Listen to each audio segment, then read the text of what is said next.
장마가 끝난 이후에 전국 대부분 지역에서 폭염이 이어지고 있죠. 한낮 기온이 40도에 육박하며 온열 질환자 환자도 급증하고 있는데요. 폭염의 원인과 온열 질환 예방법, 오재호 부경대 환경대기과학과 교수, 심경원 이대 목동병원 가정의학과 교수와 함께 이야기 나눠보겠습니다. 어서 오세요. 어서 오세요. 네, 오재호 교수님. 지금 네. 한반도가 열돔에 갇혔다 이런 얘기까지 나오잖아요. 이게 어떤 현상인 거예요? 한 세 가지 여건에 의해서 지금 현재 온도가 가열되고 있는데요. 네. 첫 번째는 대기 상층에 티벳 고기압에 이래서 고기압이 마치 가마솥 뚜껑처럼 차지하면서 공기를 밑으로 내려보내고 있습니다. 두 번째는 우리 장마가 거의 끝나면서 북태평양 고기압이 대기 하층에서 남쪽에서 더운 바람하고 서변한 바람을 불어넣고요. 또 설상가상으로 장마가 끝나면서 구름이 걷히니까 지표가 태양에서 덜 달구어져 가지고 그러니까 지표에서 열을 가열시키고 또 더운 바람이 불어오고 지열까지 뜨겁고 그다음 위에서는 눌러내리고 이래서 온도가 거의 40도까지 올라가는 것 같습니다. 네.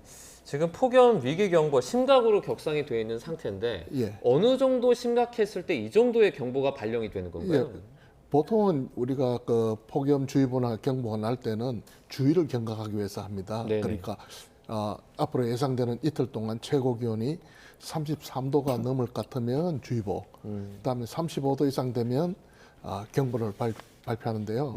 최근에 와서는 그 온도가 뭐 지구 온난화에 따라서 점차 더 올라가서 당국에서는 39도 이상 되면 적각 행동의 온기라고 폭염 중대 경보를 갖다가 신설해서 발표하고 있습니다. 네, 전국 곳곳이 지금 대낮에 거리에 서 있기도 힘든 그런 지금 더위가 이어지고 있는데 여름에는 원래 이 시기쯤 더운 건 맞는데 지난해보다도 지금 온열 질환자가 많다고 그러더라고요. 네, 우리가 이제 체온을 조절하기 위해서는 열심히 이제 혈관도 확장하고 땀을 흘려야 되는데 이게 자꾸 아열대 기후로 바뀌다 보니까 습도가 높아지면서 땀 배출이 원활하지 않고 그리고 평균 기온이나 최고 기온 그리고 이 열대야가 너무나 이렇게 갑자기 증가하고 있기 때문에 아무래도 온열 질환자도 증가하고요. 또 이 노인분들의 인구수가 많아지면서 온열 질환에 취약한 그 노인분들이 많아지면서 이 온열 질환이 증가하고 있습니다.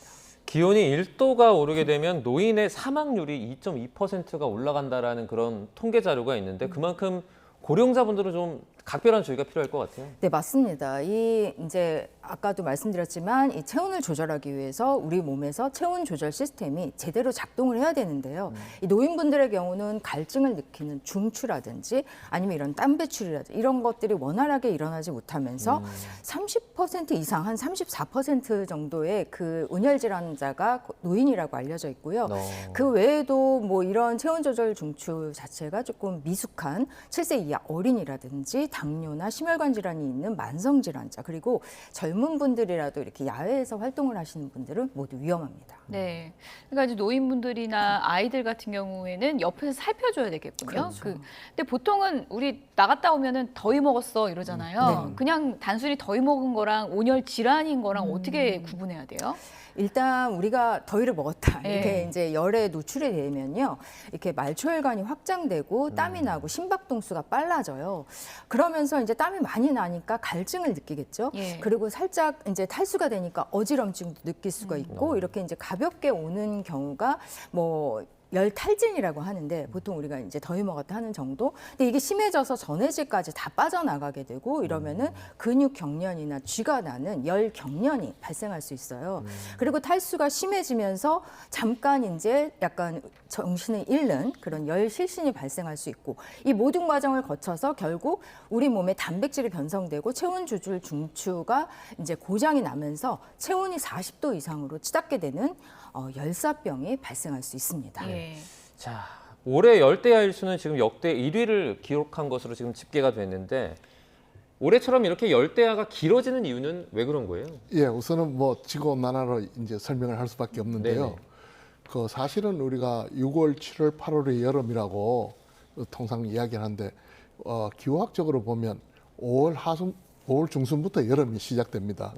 그리고 거의 9월 말까지도 여름이 되는 데서 여름이 거의 한 달 정도 이상 길어졌습니다. 그러다 보니까 열대야가 더 많을 수밖에 없고요. 또 하나 다른 요인은 이 도시의 팽창입니다. 우리 숲으로 되어 있던 땅들이 전부 빌딩으로 바뀌고 이러면서 도시 지역에서 열대야가 더 확장되고 있습니다. 뭐 아스팔트나 그런 게 영향을 당연히 주는 거예요? 그렇죠. 예. 거기서 난 열기라든가 예. 숲이 있으면 그 우리가 가로수라든가 숲 있는 지역하고 그 우리가 아스팔트 있는 지역하고는 온도 차이가 10도 정도 나고 있습니다. 그래서 뭐 도시에서는 열대야가 운명처럼 좀 다가오고 있습니다.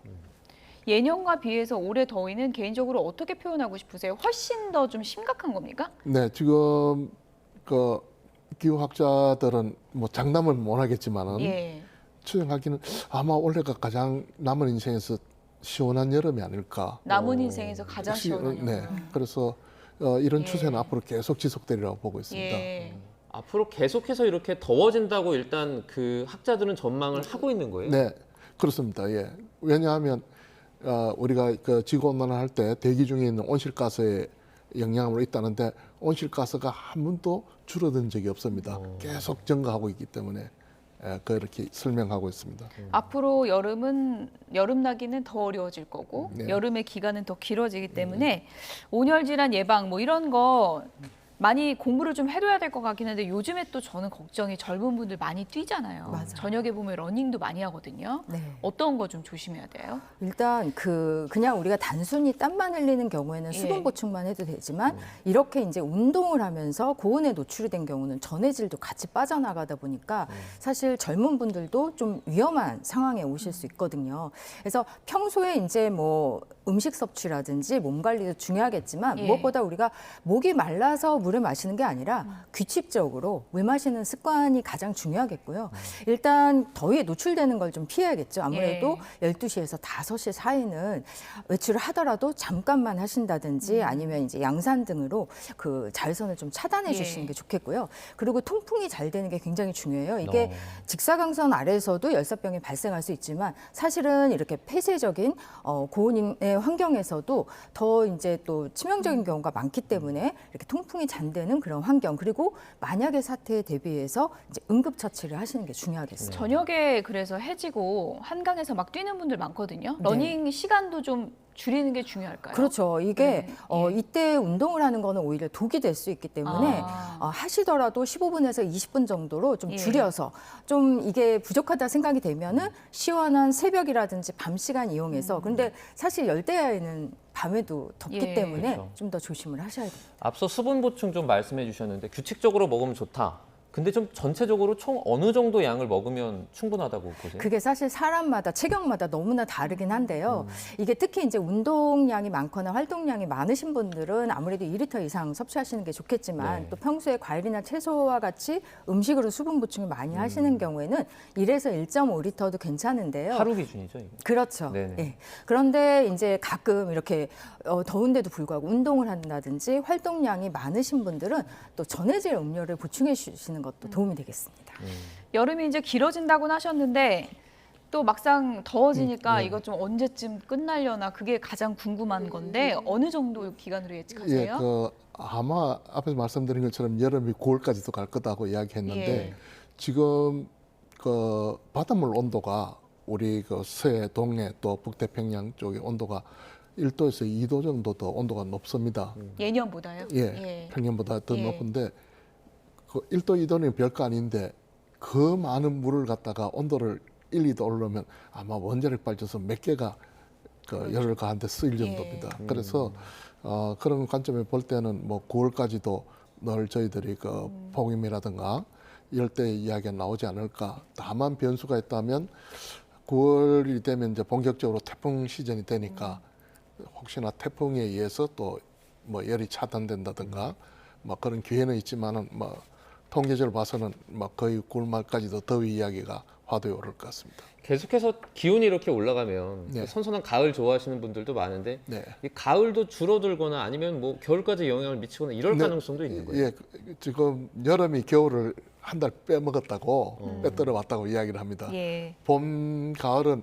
아마 한 그대로 유지가 되는데 시작 시간이 겨울 쪽으로 가고 끝나는 거는 또 여름 쪽에 뺏기고 이래서 아마 봄이 빨리 시작하고 빨리 여름을 변하고 여름은 길게 끌고 가을도 늦게까지 끄는 겨울은 막 우리가 보통 3달에서 2달 미만으로 되지 않을까 그렇게 보고 있습니다. 네.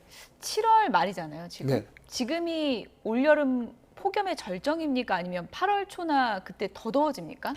아마 제 생각으로는 예. 이제 그동안은 좀 덜 더웠다가 더워지니까 예. 처음 견디니까 우리가 굉장히 익숙하지 않아서 폭염으로 이야기하는데 저는 뭐 8월 달 내내 여기 못지않은 폭염이지 않을까 이렇게 보고 8월 있습니다. 초 다음 주나 그쯤 되면은 더 더워질 수도 있는 거예요. 예, 그런데 이제 서서히 이제 6월 말이 지나면 기온은 조금 떨어지는 경향으로 가지만은 뭐 저희들이 폭염 이야기하고 기준을 갖다가 예. 열대야 25도 뭐 이렇게 하는 것들은 그대로 유지되지 않을까 이렇게 보고 있습니다. 여름이 이제 찾아오면서 아무래도 옷이 얇아지잖아요. 네. 그렇다 보니까 다이어트 관심 있는 분들이 참 많으신데 위고비나 네. 또 마운자로 같은 어떤 비만 치료제를 사용하는 분들이 많이 생겼어요. 근데 부작용도 뭐 만만치 않게 있다고요. 그렇죠. 이거를 적절한 분들이 적절하게 사용을 하셔야 효과를 볼 수 있는데 지금 뭐 저체중이거나 정상 체중인 분들이라든지 왜냐하면 위고비나 마운자로는 비만한 사람을 대상으로 임상 실험을 했기 때문에 이 날씬한 분들이 비슷한 용량을 했을 때 더 큰 부작용을 겪을 수 있어요. 가끔 이제 응급실로 실려오기도 하는데요. 어떤 것 때문에 실려가나요? 보통 이제 구토라든지 설사라든지 이런 탈수 증상 그리고 복통, 복부 팽만감 이런 것들이 가장 흔하고요. 또 환자에 따라서 좀 위험한 경우가 있습니다. 예를 들면은 췌장이 문제가 있거나 아니면 갑상선 종양이 있는 분들 이런 분들은 이제 장기간 투여를 금지해야 되기 때문에 이렇게 무조건적으로 사용하시게 되면은 굉장히 위험합니다. 네, 그 췌장이 안 좋다 이런 얘기는 많이 들었는데 그런 빈도가 많아요? 많지는 않습니다. 예. 그런데 이제 가끔 췌장에 문제가 있는 분들이 잘 모르고 사용을 하셨다든지 예. 부주의하게 썼을 때 문제가 많이 발생하고 특히 췌장에 영향을 주는 이유는 인슐린 때문인데요. 예. 이게 GLP-1이 잘만 사용하면은 정말 도움이 되는 약이 될 수 있지만 이렇게 일형 당뇨가 있다든지 췌장에 뭐 종양이 있다든지 췌장염에 고위험군이 사용을 하게 되면은 정말 그 치명적인 부작용을 일으킬 수 예. 있기 때문에 먼저 본인의 건강 상태를 잘 파악을 하고 그리고 또 이 주사의 문제는 배가 고프지 않거든요. 그러다 보니까 이제 너무 장기적으로 굶으면서 예. 심한 다이어트를 하다 보면 이런 부작용들이 더 심각하게 나타날 수 있는 거예요. 사실 주변에 마운자로 맞는 분들 굉장히 많잖아요. 네. 근데 이제 걱정이 되는 게 이렇게 폭염일 때 무리하게 그걸 맞아도 되는지 그 부분하고 또 내성도 생긴다 이런 얘기도 있잖아요. 네. 그건 어떻게 보세요? 지금 좋은 질문인데요. 예. 이 여름에는 같은 킬로그램을 감량해도 훨씬 더 힘들게 느껴집니다. 이게 탈수도 되고 체온 조절도 해야 되고 이렇기 때문에 여름에 그렇게 무리한 다이어트를 하면 훨씬 더 그 후유증이라든지 부작용이 크게 나타날 수 있어서 여름에는 한 달에 2kg 이상 감량하지 않게 적절한 그런 속도로 하시는 네. 게 좋겠죠. 네, 끝으로 이거 여쭤보고 좀 마무리할게요. 어쨌든 휴가철이고 가족들하고 외식도 많이 하고 할 텐데 이렇게 더울 때 섭취하면 좋은 음식 몇 가지만 좀 소개를 좀 해주시죠. 네, 아무래도 예. 이제 수분을 물로만 섭취할 수는 없으니까 예. 비타민 C가 많은 복숭아라든지 키위 그리고 여기에 면역력 높이는 토마토나 브로콜리 그리고 단백질 섭취는 항상 강조가 되잖아요. 뭐 오리고기라든지 두부, 콩국수 같은 요리 많이 드시면 좋겠습니다. 네. 알겠습니다. 날씨가 많이 더우니까요. 여러분들 지금 더위 좀 주의하시기 저희가 바라도록 하겠습니다. 오재호 부경대 환경대기과학과 교수, 심경원 이대 목동병원 가정의학과 교수와 함께 자세하게 짚어봤습니다. 오늘 고맙습니다. 고맙습니다.